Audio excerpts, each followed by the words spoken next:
Hey everybody, it's Austin, and we are back in the garage today with a very different project.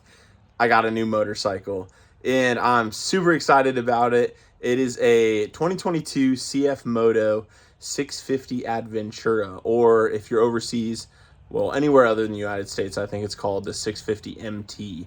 It's an adventure bike. It's right here in front of me, and it is a bike that is more on the budget end of things, but allows you to get into the adventure side of street bikes.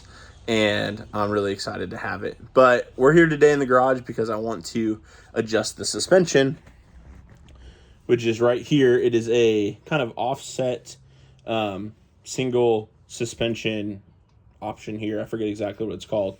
But you can adjust the preload here. And then you've got some dampening adjustment here, which I have played with, but probably going to keep that the same. Because in order to check that, I think that's the rebound adjustment, you can press down and see if it comes back to where it's supposed to be quickly, and it does that here. So I'm going to keep that where it's at, but I do want to adjust the shock.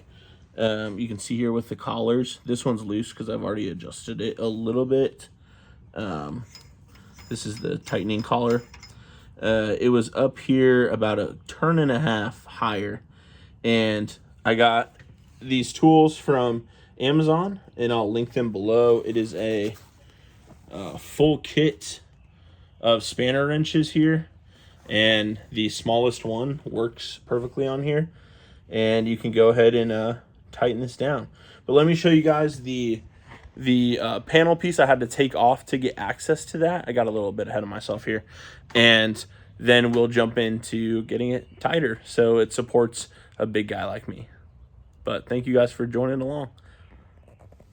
All right, so here we are with the panel that is on the side of the bike just as it comes, and here's a better overview of the whole motorcycle. It is pretty sweet, and it comes with pannier bags on each side. I just have it sitting down here a little out of the way. But here's the bike. It has been so fun. I've put about 120 miles on it, and I've really loved it. It's got plenty of pep and is really easy to maneuver. And I'm coming from a Honda VTX 2003 1300. So that baby had tons of power. Sorry, I thought I turned off the recording. That had tons of power and was way different than this, but this has been a really fun change, and I really like it. It's got lots of cool features, and I'll go over that in a different video, but it's got GPS, it's got Bluetooth connectivity, and 6-speed fuel injected, and so all of that makes it way better for commuting, which is what I'm using it for. But let's get back to how to adjust the spring load here. So you've got this panel on the side of your bike here, and like with most panels on motorcycles, they're held in just by rubber grommets, but there is typically one true fastener.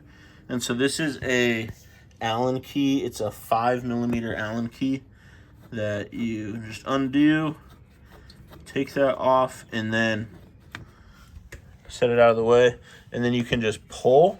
You'll feel this is really loose. This, you start feeling some tension here, so you can pull back, feel that pop, and then there's two right here and there's a lip under here. So see that lip there, and then you've got a grommet or a push pin here, and then, well, this is the orientation, the two down the side there, and that's the types of holes that they go into, those little rubber grommets here on the sides. So really easy to take off, and then just set it to the side.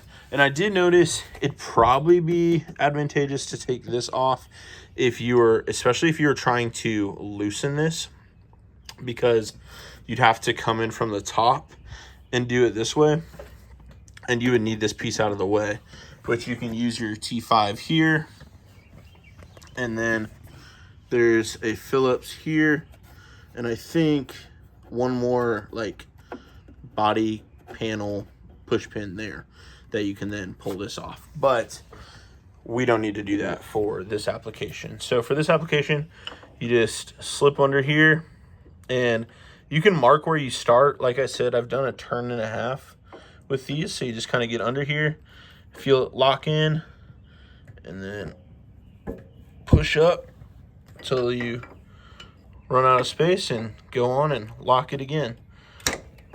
And try not to slip off.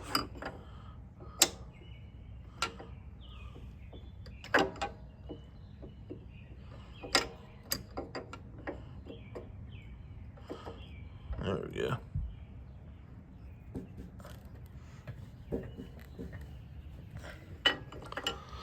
So you just keep doing that until you get to further tension. And I spoke to the mechanics. I spoke to the mechanics of the shop I bought this from here in Kansas City, and they recommended, because I was like, oh, I'm a big guy, I'll just really crank that down to make it stiffer. And they were like, really, if you need that, I would look into getting a beefier shock or a beefier spring, because springs aren't meant to be ridden compressed as much as that is, because that'll just make your ride really harsh. So what I'm going to do is kind of split the difference. It came in the middle of the thread capacity, and I'm going to try to kind of get down to like 3/4 or in between, fully bottomed out and halfway, and just see how that is on my ride to work tomorrow. I expect it to be a little bit stiffer, but I also expect it to not sag as much when I get on. So we'll go ahead and see what that feels like. But it's a pretty easy process. So all you got to do is once you finish doing that, you tighten this down. You kind of look at your threads here, kind of see where you were. You know, this was probably down a little bit further than that. So maybe I've come that far. And then, you know, halfway down would maybe be, we're under this spring here. So we'll keep cranking it down a little bit more. I don't want to go too much. I just want to kind of feel it out. And then you got to make sure to lock this locking collar back down to it. So you can go ahead and do that once you've got it set where you want to. And we'll report back how it goes. But I think for right now, that's all the adjustments I'm going to be making. But wanted to show you guys, it's really easy to do it yourself. I was able to order these spanner wrenches for, I think, $15 on Amazon. I'll link them in my Amazon affiliate store in the description. So feel free to check those out there. Appreciate you guys stopping by. If you have questions about this bike, let me know what sort of videos you want to see. And I'm really excited to have it. Would maybe love to do some vlogging type videos or give you first-person perspective riding videos. And we'll go from there. But thanks for stopping by. Hope you guys have a good one. And we'll see you on the road. Till next time. Bye.